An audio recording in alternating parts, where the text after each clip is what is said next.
Terima kasih Ketua dan anggota Komisi 7 yang kami hormati, Dirut PLN beserta Direksi yang kami hormati dan juga para Direktur Subholding yang hadir di sini. Pertama, saya mengucapkan apresiasi buat PLN karena terkait dengan Raffi yang kemarin Pak Dirut berjalan baik khususnya di dapil saya. Terima kasih atas perhatiannya, atas kesiapannya nyala terus di dapil saya. Berikutnya saya ucap terima kasih atas paparannya. Melihat tebalnya ini Pak Dirut, tadi saya mau ingat 5 lembar, masuk ke 6 lupa lagi. Terus gitu karena tebalnya nih gitu loh. Jadi saya mulai dari belakang aja lah, karena yang teringat itu yang belakangnya akhirnya gitu loh. Yang teringatnya listrik desa. Saya mengapresiasi apa yang dilakukan PLN dan saya sangat menghargai apa yang kerja-kerja PLN ini karena pemahaman saya PLN adalah satu-satunya lembaga di negara ini, perpanjangan pemerintah ini yang berbasis rumah tangga. Tidak ada lain, hanya PLN. Makanya sebenarnya PLN ini sangat konsentrasi dalam perhatian kita untuk memberikan pelayanannya kepada masyarakat. Dan memang pantas sekali kalau listrik desa ini harus dioptimalkan gitu. Dan saya sepakat dan menghargai semua upaya-upaya PLN terhadap listrik desa ini. Pak Dirut, apa yang kami lihat dalam program listrik ini, desa ini ada juga yang harus diperhatikan.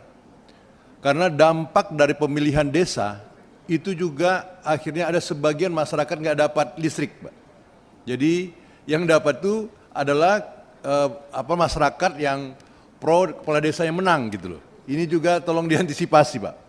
Mungkin potret PLN nggak sampai ke sana, tapi kami melihat bahwa ada masyarakat tidak mendapatkannya karena ada masyarakat yang tidak pro dengan kepala desanya. Nah ini juga mohon perhatian dari PLN, jadi kita tidak melihat siapapun pemenang di desa itu, tapi bagaimana desa ini, listrik ini hadir di rumah masyarakat. Itu saya kira yang penting bagi kita, Pak Dirut. Berikutnya, tadi listdes sudah selesai dan sekarang pembangkit, Pak Dirut. Kalau melihat data yang pembangkit ini, saya kira PLN harus serius mengelola ini. Selain oversupply-nya dan juga mungkin dari sisi pembayaran, pasti PLN ada juga membayar juga dengan mitra pembangkit itu yang dengan dolar, ada juga ya Pak ya. Nah, ini kan juga bisa mengganggu cash flow-nya dari PLN. Kalau boleh, saran saya di rupiah aja semua Pak Dirut gitu loh. Karena pasti dengan nilai dolar sekarang yang naik ini pasti mengganggu dari sisi pembayaran, pasti akan lebih meningkat dibandingkan dengan rupiah. Jadi kalau rekomendasi saya ya PLN itu harus kalau boleh ditinjau ulang, ya bayarnya rupiah aja karena kan negara kita Indonesia Pak, gitu loh. Saya kira pun pegawai yang ada di pembangkit itu rupiah juga bayarnya, nggak dolar gitu loh. Kenapa harus ke PLN harus dolar gitu? Jadi rekomendasi saya demikian.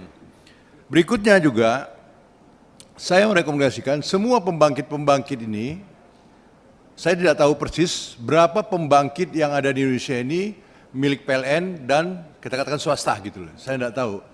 Tapi saya rekomendasikan apabila kalau saya kira pembangkit PLN clear lah ya, pasti bisa diperhatikan. Nah sekarang yang swasta ini, artinya yang punya kerjasama dengan PLN. Saya yakin bahwa bukan semua ya, saya yakini bahwa ada pembangkit yang swasta ini yang tidak memenuhi kewajibannya dalam kesepakatannya. Artinya mungkin jumlah produksi, contohnya seperti itu. Dan kewajiban lain-lain.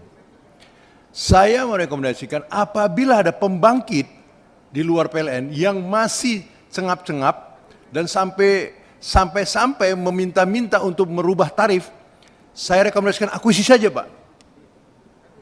Akuisisi aja. Daripada dia minta-minta perubahan tarif gitu kan. Akuisisi aja, berarti mereka tidak mampu dalam produksinya. Nah, Saya kira PLN sudah mulai melakukan pemetaan demikian, Pak. Karena kita tahu sendiri bahwa PLN oversupply. Dan saya yakin ketiga commissioning yang terjadi, ketiga saluran daya ini masuk ke PLN, PLN harus bayar. Dan juga itu saya rekomendasikan dengan oversupply ini, semestinya PLN membuat apa namanya, argo apa namanya, ada meteran gitu ya. Jadi yang dibayar itu yang dipakai gitu loh. Kalau nggak dipakai ya nggak usah dibayar. Ini kembali lagi mengantisipasi oversupply yang terjadi gitu loh. Nah ini saya kira masukan kami langkah-langkah yang strategis karena ini terkait juga performa dari PLN. Saya yakin dengan langkah-langkah tersebut pendapatan dari PLN akan pasti meningkat. Dan juga saya di sini Pak Dirut terkait dengan pelanggan. Di sini saya hanya melihat pelanggan industri tidak yang non subsidi tidak terlihat di sini Pak. Yang terlihat itu hanya yang subsidi. Sebenarnya saya ingin tahu juga sampai sejauh mana pelanggan industri yang Bapak supply dan Bapak get money dapatkan omset dari sana gitu loh. Dari jumlah pendapatan yang ada. Yang industri. Kalau subsidi jelas, yang industri. Kita mau lihat bandingkan apakah tadi kalau saya di sini pendapatannya dari rumah tangga itu banyak. Nah, yang industrinya nggak kelihatan nih. Nah, saya rekomendasi supaya ini sangat diseriuskan juga Pak, industri ini gitu loh. Supaya pendapatan, saya kira pendapatan industri pasti lebih baik lah gitu ya. Cuman mungkin mesti langkah-langkahnya. Saya berharap bahwa PLN untuk ke depan menyasar dari pelanggan-pelanggan industri yang belum menggunakan listrik negara. Itu Pak, supaya Pak meningkatnya ini baik. Dan saya yakin PLN akan memberikan pendapatan yang baik. Pak Dirut, pendapatan Pak yang PLN dapatkan sebenarnya PLN harus berterima kasih kepada Komisi 7. Karena kami kan punya program dengan kerjasama dengan Dirjen Kelistrikan. Artinya kan kita mencari pelanggan-pelanggan baru. Sebenarnya Pak Dirut memberikan apresiasi sama kami karena kan cari pelanggan baru masing-masing gitu Pak. Dan kami berkontribusi kan. Artinya berkontribusi terkait dengan semua yang membeli listrik kan begitu. Nah, gitu Pak.